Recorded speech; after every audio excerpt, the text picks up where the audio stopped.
Hi friends, welcome back to my channel once again. In this short video, we'll understand how MCG, that is in second year physics, moving charges and magnetism law, how moving coil galvanometer is converted into an ammeter. See on the figure, you can see on the board, galvanometer is there. The current through the galvanometer is Ig. I is the total current from the battery and S is the shunt resistance. A shunt resistance and ఏంటి? It is a resistance which will prevent the galvanometer in spoiling. Okay, so galvanometer పాడవకుండా shunt resistance should be always connected in parallel to the galvanometer, please. So మీరు connection చేసినప్పుడు parallel కనెక్షన్లో effective resistance ఎంత అవుతుంది according to ఓమ్స్లో? R1 R2 by R1 plus R2, so G into S by G plus S.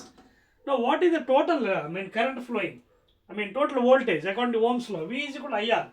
So ఇక్కడ మీరు జాగ్రత్త చూసినట్టు ఏంటి, these two are parallel connection అంటే అర్థం ఏంటి, ఈ రెండు యొక్క potential difference same, whatever PD is here same PD. Therefore G into Ig is equal to S into Is, which is equal to total current into the effective resistance. So you can combine these two or these two చేస్తే మీకు ఫైనల్గా ఏమొచ్చింది చూడండి equation.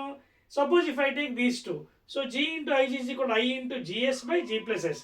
ఇక్కడ ఈ G and SS are the resistance of the galvanometer and shunt resistance. The galvanometer is very sensitive అండి.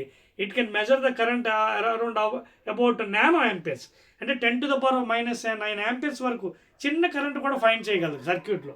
అందువల్ల ఇది పాడైపోతుంది కాబట్టి to prevent shunt resistance is always connected in parallel with the galvanometer. ఓకేనా?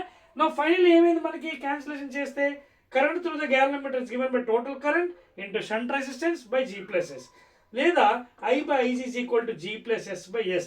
This formula is very important in solving the galvanometer and shunt resistance problems in second year moving charges. ఓకేనా? And these are also helpful in NEET and MCET exam. ఈ formula గుర్తుపెట్టుకోండి. I total current in the circuit, Ig current through the galvanometer, G galvanometer resistance, and S is shunt resistance, which is always connected in parallel with the galvanometer in an ammeter. And ammeter is always connected in series in the circuit. ఓకేనా? గుర్తుపెట్టుకోండి please. Right.